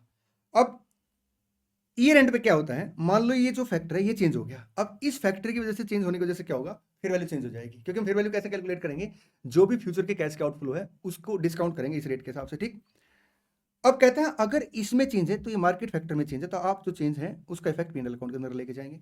लेकिन मान लो यहां पे रेट चेंज हो गया ये वाला क्रेडिट प्रोफाइल की वजह से, तो इसकी वजह से जो चेंज है उसे हम कहां लेके जाएंगे OCI के अंदर लेके जाएंगे। ठीक, लाइबिलिटी का अमाउंट अगर रिड्यूस होगा तो इसका मतलब क्या है मेरे को गेन हुआ है। अब लायबिलिटी का अमाउंट रिड्यूस कैसे होता है, बड़ी प्यारी सी स्टोरी है, बड़े आराम से मेरी बात सुनेंगे। जैसे मान लो जो मेरा क्रेडिट प्रोफाइल है वो थोड़ा सा बिगड़ गया है, अब अगर क्रेडिट प्रोफाइल मेरा बिगड़ गया है तो क्या होगा, मेरे को इंटरेस्ट महंगा मिलेगा, लोन मेरे को हायर रेट ऑफ इंटरेस्ट पे मिलेगा। अब हायर रेट ऑफ इंटरेस्ट पे मेरे को जब लोन मिलेगा तो जो मैं पीवी कैलकुलेट करूंगा, वो पीवी किसके बेस पे कैलकुलेट करूंगा, जो मेरे कॉन्ट्रेक्चुअल कैश फ्लो कमिटेड है वो तो इसी रेट पे होंगे। तो इस केस में देखेंगे तो मेरी आज क्रेडिट रेटिंग के हिसाब से जो रेट ऑफ इंटरेस्ट है, मेरी क्रेडिट रेटिंग जो आज के दिन है, जो मेरा रिस्क प्रोफाइल है, उसके हिसाब से जो आज रेट ऑफ इंटरेस्ट है वो ज्यादा आ रहा है। अब वो जो रेट ऑफ इंटरेस्ट ज्यादा आ रहा है, तो रेट ऑफ इंटरेस्ट ज्यादा होने की वजह से क्या होगा, जो मेरे कॉन्ट्रेक्चुअल कैश फ्लो है कमिटेड 10% के हिसाब से, उसकी वजह से पीवी गिर जाएगी, क्योंकि रेट ऑफ इंटरेस्ट बढ़ गया, तो रेट ऑफ इंटरेस्ट बढ़ेगा तो क्या होगा, पीवी गिर जाएगी, तो मेरे को गेन हो जाएगा। मैं गेन कहां लेके जाऊंगा, जो इसमें चेंज है ओसीआई में। लॉस मेरे को कब होगा, लॉस जब होगा जब मेरी क्रेडिट रेटिंग में सुधार आ जाएगा। मान लो 1.5% आ गया रेट ऑफ इंटरेस्ट मेरी क्रेडिट रेटिंग के हिसाब से, प्लस जो भी मार्केट का रेट रहा होगा, तो अब डिस्काउंट फैक्टर गिरने की वजह से क्या होगा, पीवी ज्यादा आ जाएगी, पीवी ज्यादा आ जाएगी तो मेरे लिए लॉस हो जाएगा, मैं उसे कहां लेके जाऊंगा, ओसीआई के अंदर लेके जाऊंगा। तो मैं कंक्लूड कर देता हूं, देखिए क्या होता है, फाइनेंशियल लायबिलिटी के केस में अगर अकाउंटिंग मिसमैच है तो उस केस में हम लोग क्या करेंगे, उसे फेयर वैल्यू पे मेजर करेंगे, और मार्केट फैक्टर की वजह से जो भी चेंज होगा उसे हम पीएनएल अकाउंट के अंदर लेके जाएंगे, और क्रेडिट प्रोफाइल की वजह से जो भी चेंज होगा उसे हम क्या करेंगे, अदर कॉम्प्रिहेंसिव इनकम में लेके जाएंगे। चलें जी सर, आइए क्वेश्चन नंबर 12 जो है, मैं इसको पहले कंप्लीट सोल्व कराऊंगा, फिर बताऊंगा कि इंस्टीट्यूट की साइड से इसमें क्या गैप है। On 1st April X1, ABC Limited issued a 10-year bond with a par value of rupees 15 lakh and an annual fixed coupon rate of 8%. 1st April X1 को क्या होता है, ABC लिमिटेड ने 10 year के bond issue किए par value पे, मतलब 15 लाख, ठीक। एनुअल फिक्स कूपन रेट कितना, 8% है, मतलब वो क्या करेगी, 8% इंटरेस्ट पे करेगी, which is consistent with market rate for bond with similar characteristic. Simple सी बात ये है कि आपका जो 8% का रेट आया है उसको मार्केट रेट के हिसाब से कि जो करेक्टरिस्टिक है उसके कंसिस्ट किया गया है, ठीक। और सिंपल बोले तो हमने 15 लाख का लोन ले लिया 8% के हिसाब से, ठीक, 10 ईयर के लिए। तो अपने कॉन्ट्रेक्चुअल कैश आउटफ्लो कितने होंगे अगले 10 ईयर तक, आपका 15 लाख है तो 120, और 10 ईयर के बाद हमें क्या करना पड़ेगा, हमें 10 ईयर के बाद आपका ये है आपका ईयर 10 तक, और उसके बाद हमें ये अमाउंट वापस करना पड़ेगा, ठीक। ABC Limited use secured overnight finance rate SOFR as its benchmark interest rate at the date of inception of the bond.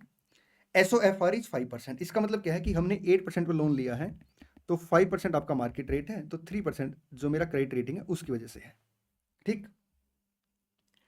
Eight the end of the first year SOFR has decrease to 4.75%।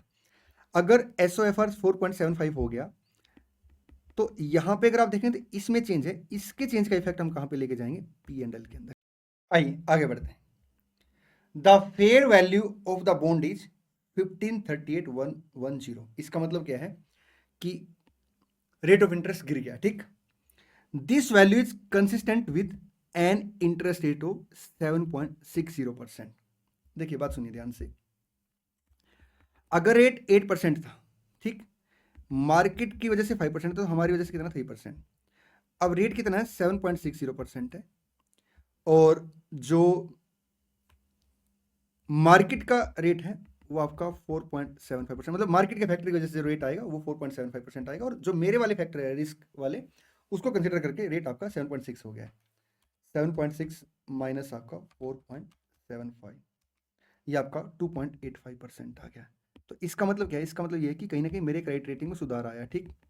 तो यहाँ पे जो impact आएगा उसे हम कहाँ लेके जाएंगे, ओसीआई के अंदर, और इसकी वजह से जो इम्पैक्ट आया आपका, इसकी वजह से इसे हम कहाँ लेके जाएंगे, आपका P&L के अंदर, ठीक। चलिए, the remaining cash flow on bond are 120 per year for 9 year and 15 lakh at the end of the 9th year, ठीक है। These cash flow discounted at 7.6% equal to 1538,110। देखिए जो टोटल फेयर वैल्यू में चेंज आया है 7.6% के हिसाब से वो कितना आया है 1538,110। फेयर वैल्यू क्यों बढ़ गई है, इसलिए बढ़ गई है क्योंकि क्रेडिट रेटिंग में सुधार आने की वजह से मेरे को आज सस्ता लोन मिल सकता था, लेकिन क्योंकि कमिटमेंट की वजह से मैंने क्या कर रखा है यहाँ पे महंगा लोन ले रखा है एक तरीके से, तो मेरे कैश का आउटफ्लो आज के कंपैरिजन में ज्यादा है, तो जो पीवी है वो अपनी ज्यादा आ जाएगी, ठीक, डिस्काउंट फैक्टर कम होने की वजह से। 15 लाख ये कैरिंग अमाउंट कैसे आएगा, देखिए इनिशियली हम लोग क्या करेंगे 15 लाख को रिकॉर्ड करेंगे, 8% का कॉन्ट्रेक्चुअल कैश फ्लो और 8% ही हमने क्या किया इंटरेस्ट रिकॉर्ड किया होगा, तो डिफरेंस आपका 38,110 आ गया चेंज इन फेयर वैल्यू में, ठीक। अब इसमें हम क्या करेंगे, जो इसका इंपैक्ट होगा उसे उसे में लेके जाएंगे, बाकी P&L अकाउंट के अंदर लेके जाएंगे। देखिए, A Limited assume a flat yield curve that all change in interest rate result from a parallel shift in the yield curve, ठीक है, and that the change in the SOFR are the only relevant change in the market condition। वो कह रहा है कि market condition की वजह से SOFR में चेंज है, बाकी सब चेंज आपके अपने हैं, ठीक। Following discounting factor may be considered at the end of the year 9 cumulatively for the year आपका 1 to 9।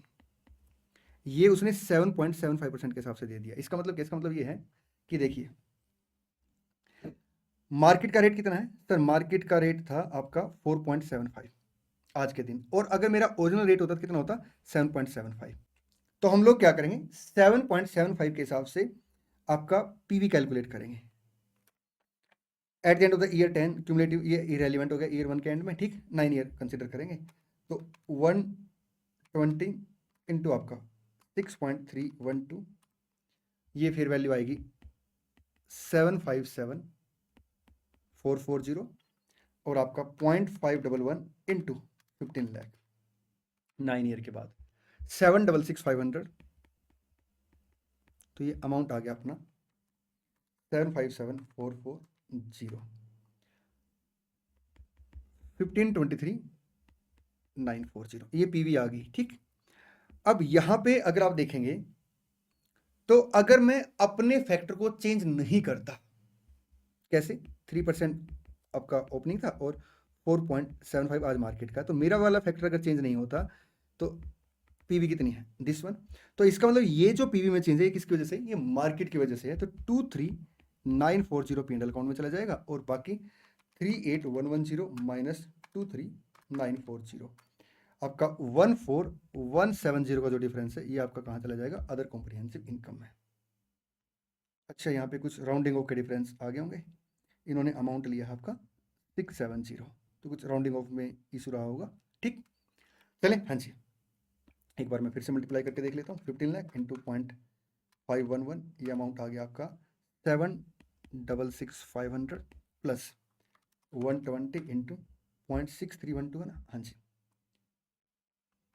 6.312, 757,440,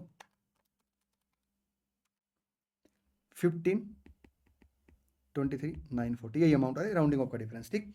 तो ये आपका अमाउंट कहाँ चला जाएगा, ओसीआई के अंदर। चलें जी सर, आइए आगे बढ़ते हैं।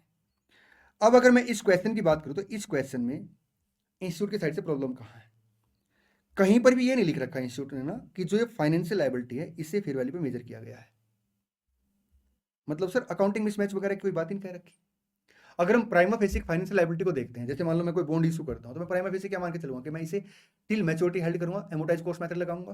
तो इंस्टीट्यूट ने ना कहीं पर भी यहाँ पे ये मेंशन नहीं किया कि इसे आप क्या करेंगे, फेयर वैल्यू पे मेजर करेंगे। तो इंस्टीट्यूट को कहीं ना कहीं ये लाइन मेंशन कर देनी चाहिए कि ये फेयर वैल्यू पे मेजर है, ठीक। What is the amount transfer to ओसे हमने डिस्कस कर लिया। आइए क्वेश्चन नंबर 13, बहुत ही बढ़िया क्वेश्चन है, एक्सीलेंट क्वेश्चन है। देखिए क्या होता है, अगर मैं फाइनेंशियल लायबिलिटी को सेटल करता हूं, डिफरेंस P&L अकाउंट में जाता है।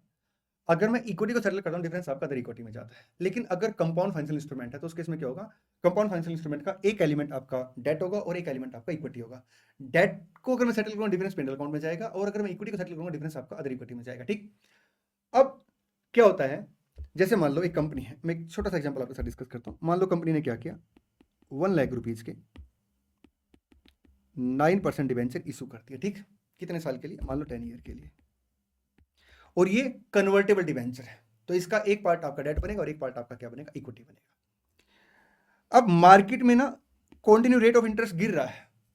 अब अगर मार्केट में रेट ऑफ इंटरेस्ट गिर रहा है तो कहीं ना कहीं क्या है कि कंपनी को नुकसान हो रहा है, क्योंकि कंपनी अगर आज लोन लेगी तो उसे कम रेट ऑफ इंटरेस्ट पे लोन मिल जाएगा, और उसने एग्जिस्टिंग जो लोन ले रखा है वो ज्यादा रेट ऑफ इंटरेस्ट पे ले रखा है। तो वो क्या करती है, वो बात कर लेती है एग्जिस्टिंग होल्डर से कि हम आपको क्या करेंगे, अर्लियर डेट पर रिडीम कर देंगे या कन्वर्ट कर देंगे, ठीक।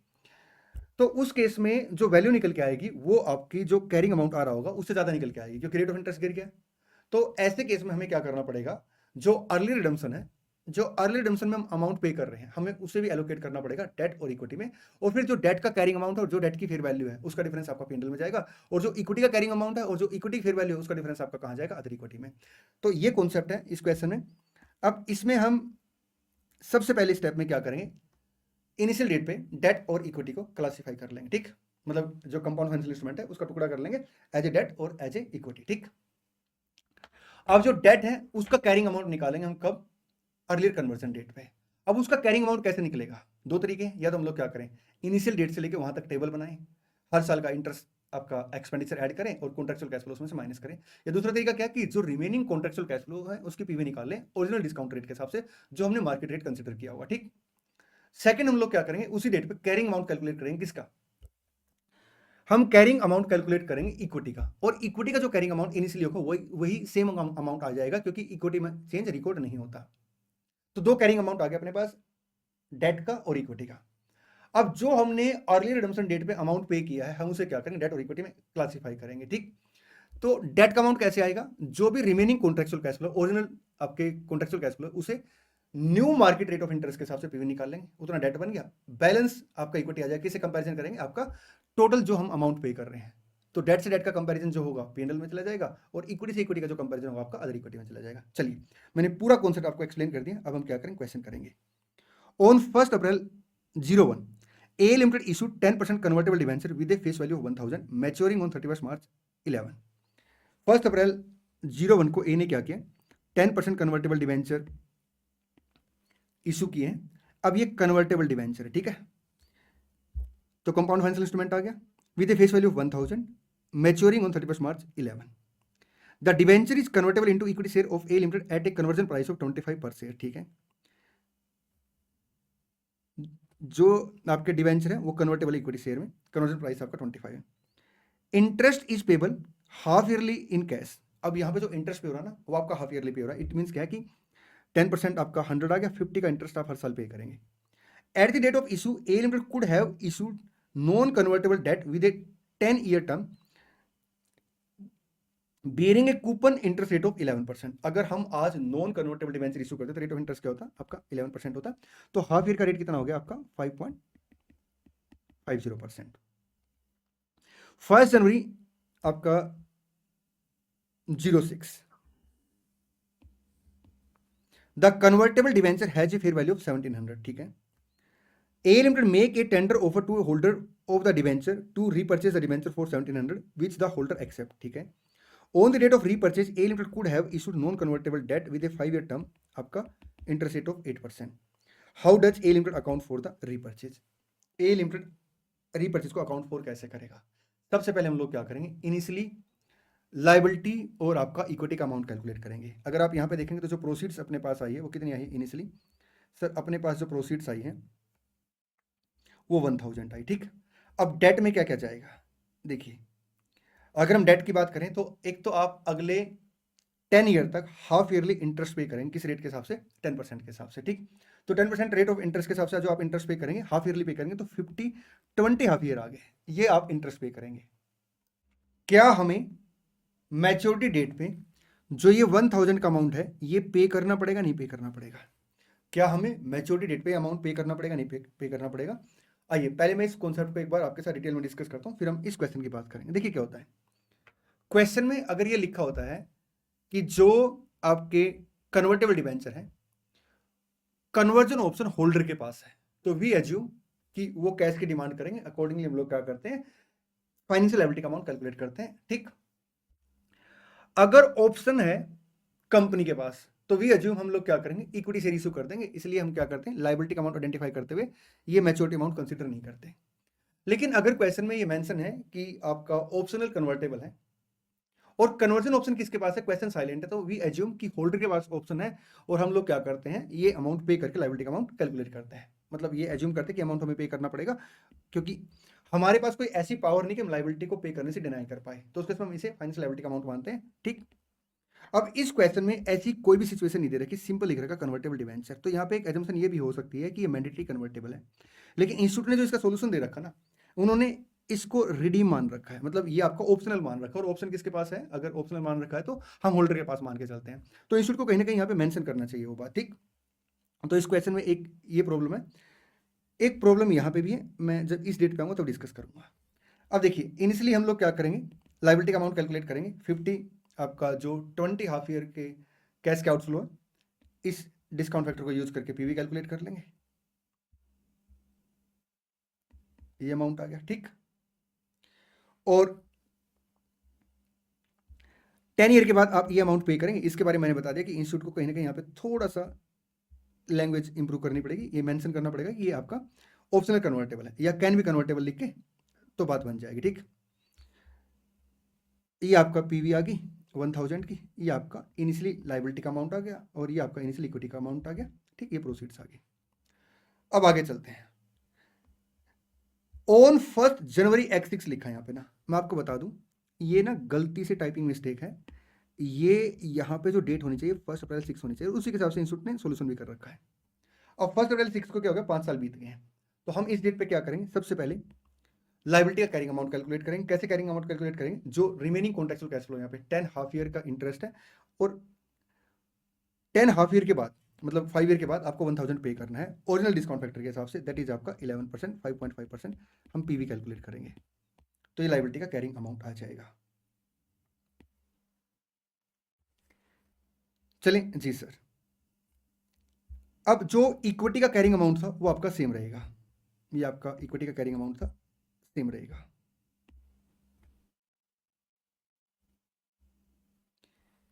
अब नेक्स्ट स्टेप अपना क्या रहेगा, नेक्स्ट स्टेप अपना ये रहेगा कि हम लोग क्या करेंगे, ये आ गया ना कैरिंग अमाउंट लाइबिलिटी का, ये आपका इंटरेस्ट कंपोनेंट आ गया, ये आपका प्रिंसिपल कंपोनेंट आ गया, तो ये आपका लाइबिलिटी का कैरिंग अमाउंट आ गया। अब हम क्या करेंगे, लाइबिलिटी और इक्विटी की फेयर वैल्यू कैलकुलेट करेंगे। देखिए टोटल जो फेयर वैल्यू है इंस्ट्रूमेंट की वो 1700 है। इसमें से हम पहले क्या करेंगे, लाइबिलिटी फेयर वैल्यू कैलकुलेट करेंगे। लाइबिलिटी फेयर वैल्यू हम कैसे कैलकुलेट करेंगे, जो आपका डिस्काउंट फैक्टर आज के दिन मार्केट का है नॉन कन्वर्टेबल डिबेंचर उसे कंसिडर करेंगे, आपका 4% आ जाएगा 10 हाफ ईयर के लिए। ये आपका फेयर वैल्यू आ गई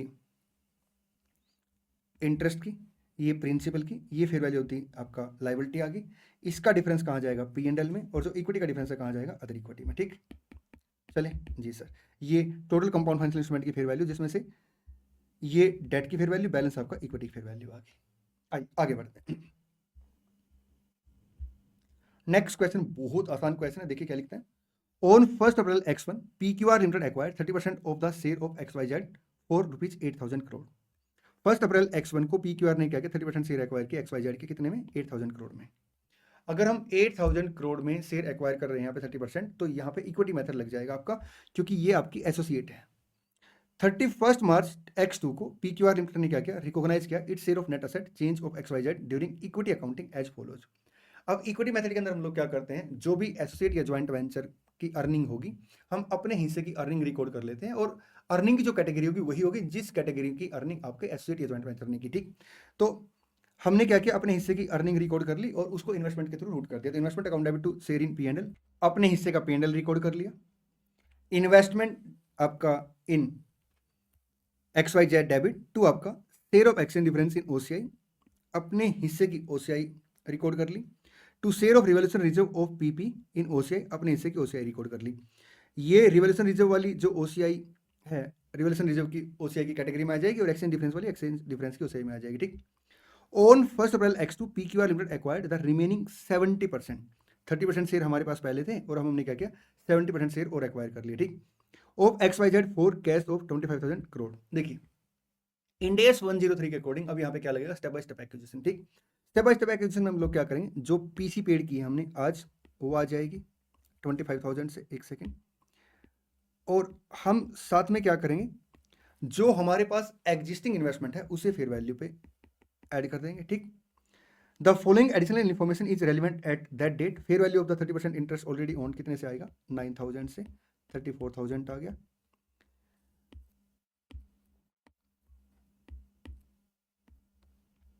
और fair value of XYZ limited identifiable net asset कितने से, 30,000 से, तो 4,000 से क्या आ जाएगी, गुडविल आ जाएगी।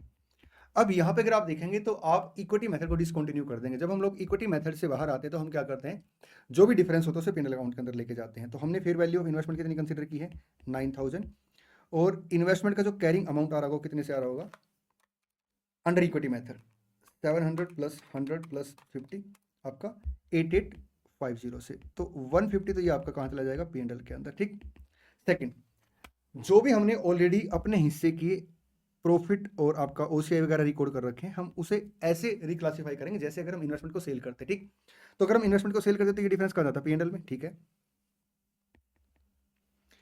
आपका exchange difference in OCI exchange difference in OCI कहाँ जाता है? आपका रिक्लासिफाई हो जाता है P&L के अंदर, बिल्कुल ठीक है। Share of revaluation reserve of PP in OCI, ये कहाँ जाएगा आपका? ये जाएगा आपका रिटेन्ड अर्निंग के अंदर। ये कहाँ जाएगा? रिटेन्ड अर्निंग के अंदर, क्योंकि यहाँ पे रिक्लासिफिकेशन इन P&L अलाउड नहीं है। चलिए आगे बढ़ते हैं। How should such business combination be account for? हम लोग यहाँ पे एंट्री क्या पास करें? देखिए, आइडेंटिफेबल आपका जो असेट है उसे डेबिट कर देंगे, गुडविल को आप क्या करेंगे? डेबिट कर देंगे 30,000, अच्छा यहाँ पे है, और गुडविल कितने से? आपका 4,000 से डेबिट कर देंगे, ठीक। क्रेडिट किसे करेंगे? ये कैश में पेमेंट कर दी, इन्वेस्टमेंट आपने हटा दी। अब जो P&L वाला डिफरेंस तो P&L में चला जाएगा, उसको तो एंट्री इंक्लूड करने की नीड नहीं है, ठीक। 100 ये है और 150 का यहाँ पे डिफरेंस आ गया, 250 हम क्या करेंगे? P&L अकाउंट के अंदर लेके जाएंगे। आपका 100 का ये डिफरेंस है फॉरेन एक्सचेंज वाला। जो रिवैल्यूएशन रिजर्व के ऊपर पीपी था उसे हम क्या करेंगे? उसे हम रिटेन अर्निंग में ट्रांसफर कर देंगे। मतलब पीपी के ऊपर जो रिवैल्यूएशन रिजर्व था ओसीआई के अंदर, उसे हम क्या करेंगे? रिटेन अर्निंग में ट्रांसफर कर देंगे। इसे हम P&L में रिक्लासिफाई नहीं करेंगे। आइए आगे बढ़ते हैं। नेक्स्ट क्वेश्चन बहुत ही प्यारा क्वेश्चन है। देखिए क्या होता है, बिजनेस कॉम्बिनेशन के अंदर हम लोग क्या करते हैं, जब दूसरी कंपनी को एक्वायर करते हैं तो उसकी असेट और लायबिलिटी का फेयर वैल्यू पर रिकॉर्ड करते हैं, लेकिन उसका जो टैक्स बेस है वो अलग आता है। तो हम लोग क्या करेंगे? टैक्स बेस और जो फेयर वैल्यू का डिफरेंस है उसके ऊपर डेफर्ड टैक्स कैलकुलेट करेंगे। आइए एक बात का ध्यान रखेंगे कि जैसे मान लो पेरेंट कंपनी ने सब्सिडरी कंपनी को एक्वायर किया, और जो टैक्स के रेट है वो पेरेंट के अलग है, सब्सिडरी के अलग है, एक्वायरी कंपनी के अलग है। तो हम लोग जो टैक्स रेट कंसीडर करेंगे वो एक्वायरी कंपनी के पॉइंट ऑफ व्यू से करेंगे, क्योंकि लीगल एंटिटी जो एक्वायरी कंपनी है वो अपने जो उसके ऊपर आपका डिफरेंस आएंगे, जो भी टैक्स के आपका डिडक्टेबल टेम्परेरी डिफरेंस आएगा, टैक्सेबल टेम्परेरी डिफरेंस आएगा, वो अपने टैक्स रेट के हिसाब से टैक्स पे करती है, ठीक। सो बात की एक बात क्या है कि जो एक्वायरी कंपनी का टैक्स रेट है हम उसी को कंसीडर करेंगे, उसी रेट को for the purpose of calculation of deferred tax. On 1st January X1, H Limited acquired all of the share capital of H Limited for rupees 15 lakh, ठीक है, 15 lakh PC paid. The book value and the fair value of the identifiable asset and liability of H Limited at the date of acquisition are set out below, together with their tax base in H Limited tax jurisdiction. Any goodwill arising on the acquisition is not deductible for tax purpose, ठीक है। The tax rate in H Limited and H Limited tax jurisdiction are 30% and 40% respectively. तो हम लोग deferred tax के लिए ये rate consider करेंगे। ये नेट असेट आ गई एक्विजिशन, तो नेट असेट आपकी ये आ गई 10,70,000, ठीक। अब डेफर्ड टैक्स का इम्पैक्ट देख लेते हैं।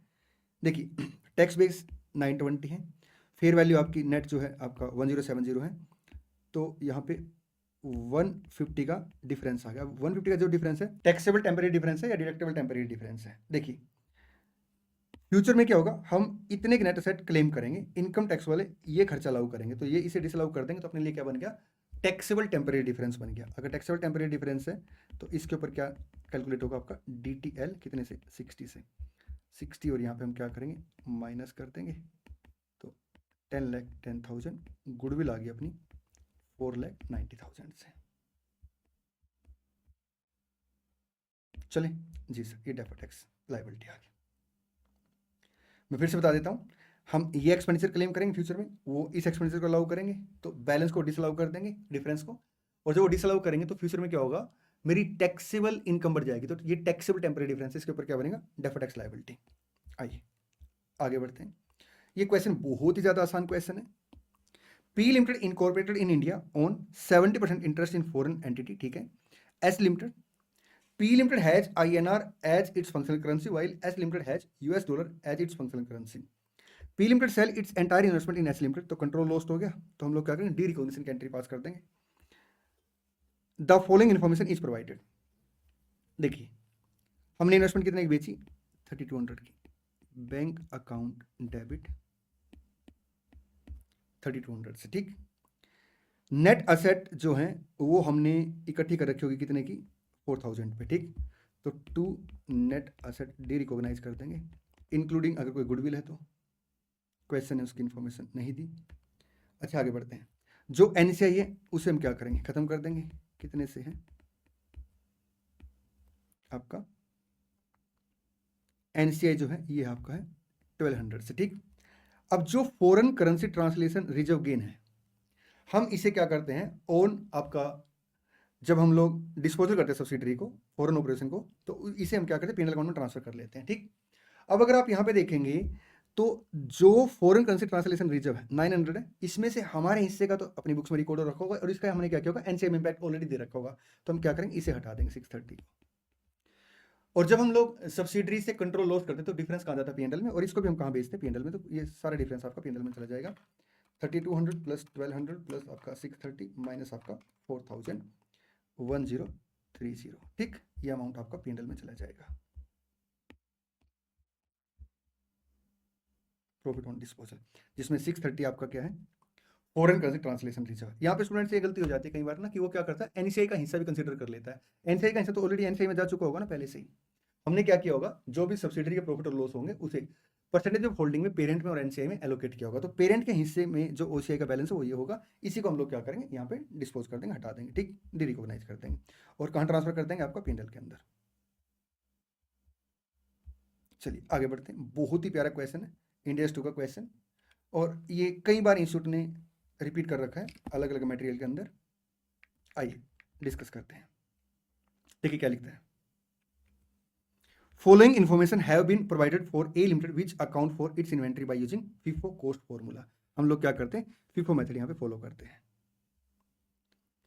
How will the overhead cost be allocated to inventory at normal capacity and at less than normal capacity for the current year based on the above information, ठीक, आपने बताना है कि जो ओवरहेड है आप उसे कैसे एलोकेट करेंगे। देखिए फिक्स ओवरहेड को हम लोग क्या करते हैं, रिकवरी रेट के बेस पे कैलकुलेट करते हैं। रिकवरी रेट हम कैसे कैलकुलेट करते हैं, आपका नॉर्मल प्रोडक्शन के हिसाब से, ठीक।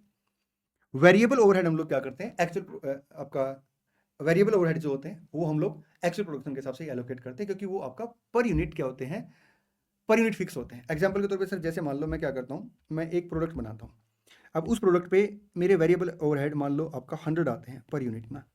अब मैं अगर 1000 यूनिट बनाऊंगा तो ये कितना आ जाएगा, 1 लाख आ जाएगा, तो ये पर यूनिट फिक्स होते हैं वेरिएबल ओवरहेड। और फिक्स ओवरहेड क्या होते हैं, ये आपके वेरिएबल होते हैं पर यूनिट। इसका मतलब क्या है, इसका मतलब ये है कि जैसे मान लो ये अपने 2 लाख है, अब मैं यूनिट अगर 40,000 बनाऊंगा तो 40,000 के हिसाब से एलोकेट करूंगा, 1 लाख बनाऊंगा तो 1 लाख के हिसाब से, ठीक। अब यहाँ पे वो कहता है कि जो फिक्स ओवरहेड होते हैं उसे हम क्या करेंगे, रिकवरी रेट के बेस पे कंसीडर करेंगे, नॉर्मल प्रोडक्शन के बेस पे, और अगर एक्चुअल प्रोडक्शन कम है तो उस केस में जो डिफरेंस होगा उसे हम क्या करेंगे, पीनल अकाउंट में चार्ज कर लेंगे। आइए क्वेश्चन सोल्व करते हैं।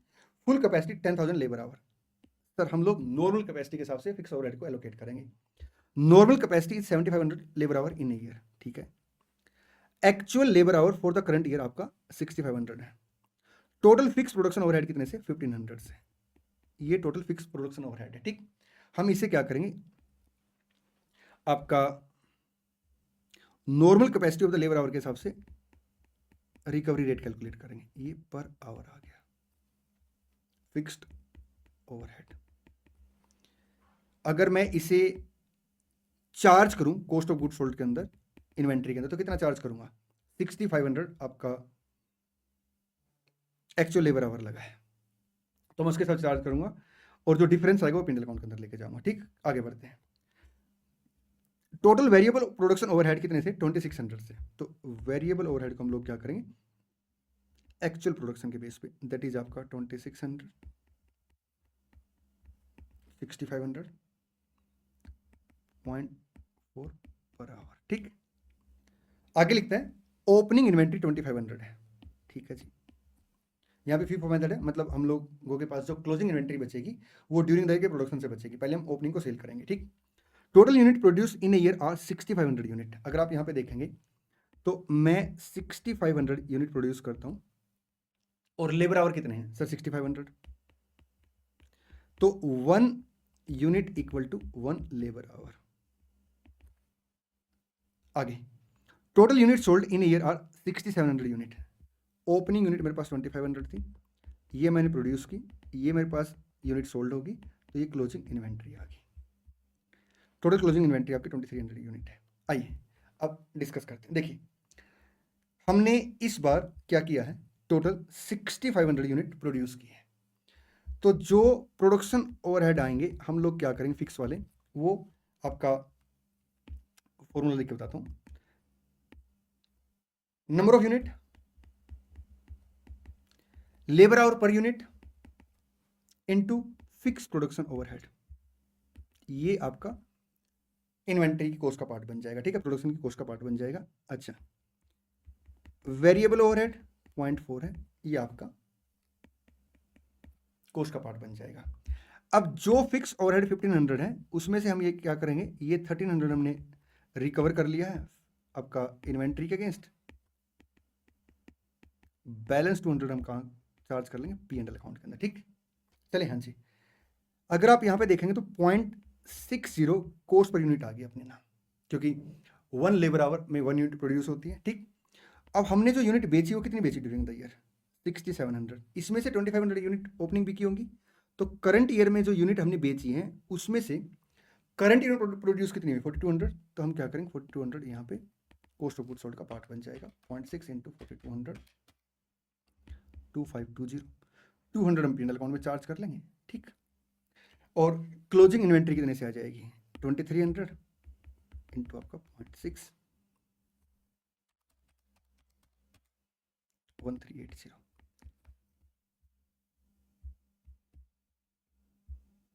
आप इसका सॉल्यूशन टिक कर लेंगे।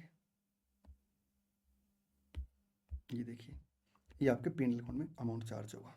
ठीक, अब स्टूडेंट की ना यहाँ पे क्वेरी आती है, बड़ी प्यारी क्वेरी है कि सर एक बात बताइए, जो अपने पास ओपनिंग यूनिट है हमने इनको इस साल बेचा है, तो वो amount cost of goods sold में चार्ज नहीं हुआ, बिल्कुल चार्ज होगा, लेकिन यहाँ पे हमें ना उसकी कॉस्ट नहीं दे रखी, इसलिए वो इन्फॉर्मेशन का यूज नहीं हो पाया। अगर यहाँ पे वो बोल देता कि इसकी कॉस्ट जो है 70 पैसे, तो हम लोग क्या करते 0.7 से मल्टीप्लाई करके उतना part cost of goods sold का बन जाता। ठीक, तो कहीं ना कहीं जो करंट ईयर के आपके ओवरहेड है उसी के बारे में क्वेश्चन ने पूछ रखा है। आइए क्वेश्चन नंबर 18 इंडिया 7 का, बहुत ही ज्यादा आसान क्वेश्चन है। The opening balance sheet as at 1st April X6 of an Indian company which account for its transaction in INR which consist of cash 1 lakh and share capital of 1 lakh। तो जो company की opening balance sheet थी, company के पास क्या था, 1 लाख का cash था और इक्विटी शेयर कैपिटल थी 1 लाख की। ठीक, आगे देखिए क्वेश्चन क्या लिखता है। The company borrow a long term loan on 30th September X6 for USD आपका 2200 when the rate of exchange is 1 USD आपका 87। तो 2200 इंटू आपका स्पॉट रेट क्या रहेगा इस दिन ट्रांजेक्शन डेट पे आपका 87, तो 191400 का कंपनी ने लोन लिया। ठीक, और अगर डॉलर की बात करें $2200 का लोन है। There are no other transaction during the year और कोई ट्रांजेक्शन नहीं हुई। The exchange rate at the balance sheet date, मतलब क्लोजिंग जो आपका एक्सचेंज रेट है 31 मार्च X7 को वो 85 है। तो हमने क्या किया होगा, बुक्स ऑफ अकाउंट में ना इंडेस 21 लगाया होगा और उसके अकॉर्डिंग हमने इसे आपका क्लोजिंग रेट के हिसाब से रीस्टेट किया होगा, तो गेन हो गया अपने को ना, क्योंकि लाइबिलिटी का अमाउंट कम हो गया ना। तो 2 इंटू 2200 4400 का गेन हो गया, जिसे हमने P&L अकाउंट में एज इनकम रिकॉर्ड कर लिया होगा और यहाँ पे लाइबिलिटी का अमाउंट कम कर लिया होगा।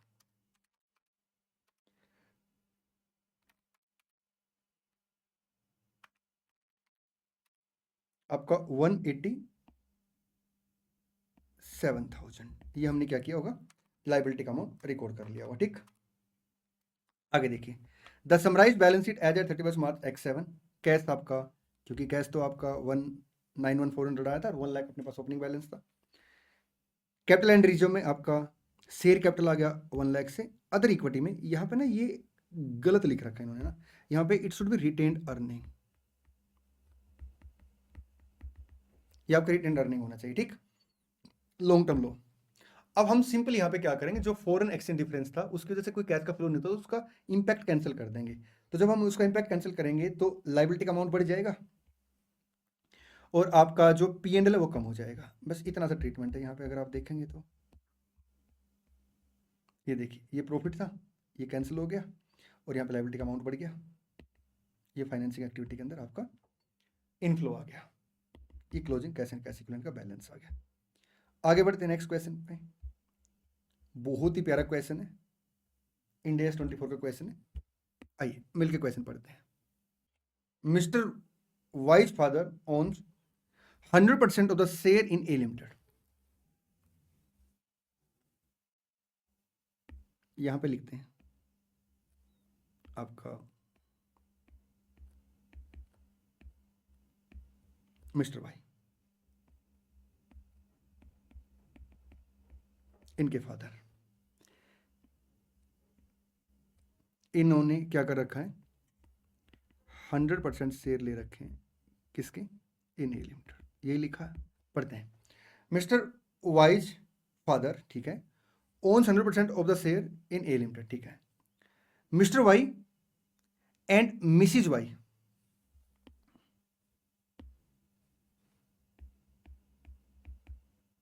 एंड मिसिज वाई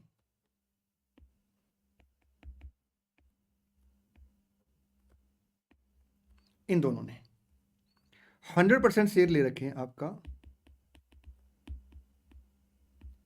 किसमें, बी लिमिटेड, ठीक जी sir. Miss Z who is Mrs Y's sister, इसकी सिस्टर है Miss Z, provide book keeping service from time to time to B limited, ये इनको बुक कीपिंग की सर्विस प्रोवाइड करती है।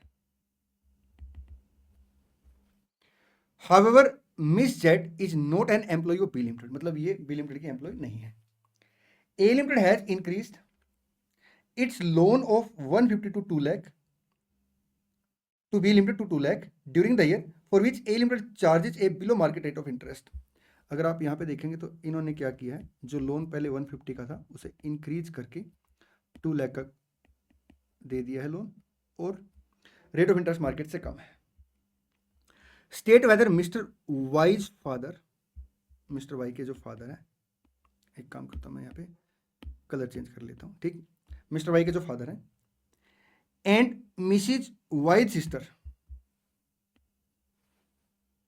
Are related party of B limited, क्या वो B limited के रिलेटेड पार्टी है। देखिए, अगर यहां पे जो मिस्टर वाई के फादर है वो मिस्टर वाई से इन्फ्लुएंस होते हैं या मिस्टर वाई उनसे इन्फ्लुएंस होता है तो close member of the family आ जाएंगे, ठीक है। ऐसे मिसिज वाई और मिस जेड अगर एक दूसरे से या इनमें से कोई किसी से इन्फ्लुएंस होता है तो, या इन्फ्लुएंस करते हैं, इन्फ्लुएंस होते हैं, तो उस केस में क्या होगा, close member of the family आ जाएंगे, ठीक। अब अगर close member of the family है और वो एक कंपनी के ऊपर कंट्रोल करते हैं, दूसरी कंपनी के ऊपर भी कंट्रोल करते हैं, तो क्या बन जाएंगी, वो आपस में रिलेटेड पार्टी बन जाएंगी। तो यहाँ पे अगर आप देखेंगे तो जो वाई का फादर है और जो आपका मिसिज वाई की सिस्टर है, ये रिलेटेड पार्टी बन जाएंगे बी लिमिटेड के, ठीक। चलिए, what disclosure is to be made in the financial statement of both A limited and B limited, क्या क्या डिस्क्लोजर देना पड़ेगा ए और बी को with respect to the loan given by A limited to B limited, जो A ने B को loan दिया। देखिए, एक तो हमें name of the related party बताना पड़ता है, आपका रिलेटेड पार्टी ट्रांजैक्शन बतानी पड़ती है, ठीक, नेचर ऑफ द रिलेशनशिप बतानी पड़ती है, नेचर ऑफ द ट्रांजैक्शन बतानी पड़ती है। और अगर मान लो कोई ट्रांजैक्शन ऐसी है जिसमें ना आपका ट्रांजैक्शन में कहता है कि असेंशियल है understand of the financial statement के लिए, उसको बताना पड़ेगा। अगर आप यहाँ पे देखेंगे तो मार्केट से सस्ते रेट पे लोन दिया गया है तो आपको बताना पड़ेगा, क्योंकि वो असेंशियल है to understand the financial statement. अगर कोई अमाउंट रिटर्न ऑफ हुआ है, रिटर्न बैक हुआ, वो आपको बताना पड़ेगा। अगर कोई डाउटफुल डेट्स का प्रोविजन है वो आपको बताना पड़ेगा, ठीक है। अमाउंट ऑफ द ट्रांजैक्शन बताना पड़ेगा, तो ये सारे डिस्क्लोजर देने हैं। अगर आप यहाँ पे देखें तो सोल्यूशन में इन्होंने सिंपल ये मेंशन कर रखा है कि आप क्या करेंगे, नेसेसरी डिस्क्लोजर दे देंगे, तो थोड़ा सा और आप सोल्यूशन में चीजें बढ़ा के लिख लेंगे। Whether B limited is required to disclose the dealing with the sister of Mrs Y, मतलब जेड के साथ जो आपकी ट्रांजैक्शन है क्या वो डिस्क्लोज करनी पड़ेगी, बिल्कुल डिस्क्लोज करनी पड़ेगी। अगर जो मिस जेड है वो इन्फ्लुएंस होती है मिसिज वाई से या उसको इन्फ्लुएंस करती है, ठीक। अब इंस्टीट्यूट ने ना यहाँ पे एक छोटी सी मिस्टेक क्या कर रखी है, जो डिस्क्लोजर के बारे में मेंशन कर रखा ना, वो आपका केएमपी के डिस्क्लोजर के बारे में मेंशन कर दिया। In case the influence exists, following disclosure to be made as per para 18 of the Ind AS 24, which state the amount incurred by the entity for the provision of the KMP। जबकि अगर आप यहाँ पे देखें तो ये employ नहीं है, KMP नहीं है, तो डिस्क्लोजर KMP का नहीं आएगा, आपके नॉर्मल डिस्क्लोजर आ जाएंगे, ठीक। चलें जी सर, आइए आगे बढ़ते हैं। नेक्स्ट क्वेश्चन आपका इंड AS 102 का क्वेश्चन है, बहुत ही बढ़िया क्वेश्चन है। देखिए क्या लिखता है, क्वेश्चन पढ़ते हैं। At 1st April X1, an entity entered into a share-based payment arrangement with its employee. The terms of the award are as follows। 1 April X1 को एंटिटी ने एक अरेंजमेंट एंटर किया एसबीपी का एम्प्लॉय के साथ। The terms of the award are as follows. Employee are required to work for the entity for 5 year. मैं यहाँ पे डायग्राम बना लेता हूँ। जो एम्प्लॉय हैं उन्हें 5 साल तक काम करना पड़ेगा। 1 2 3 4 5। After that they will receive a cash payment equal to the value of the entity share. उसके बाद उन्हें क्या मिल जाएगा, आपका इक्विटी शेयर की वैल्यू के बराबर कैश मिल जाएगा। तो ये आपका शेयर बेस्ड पेमेंट आपका हो गया विद कैश, मतलब कैश बेस्ड आपका शेयर बेस्ड पेमेंट हो गया। तो इसे हम बोल देंगे एक तरीके से SAR, ठीक, कैश सेटलमेंट होगी, cash settlement. If the entity achieve a successful IPO during the 5 year period, अगर 5 साल के दौरान जो एंटिटी है वो अचीव कर लेती है IPO को successful, the employ will receive free share rather than a cash payment. उस केस में एम्प्लॉय को क्या मिलेंगे, शेयर मिलेंगे, कैश पेमेंट नहीं मिलेगी।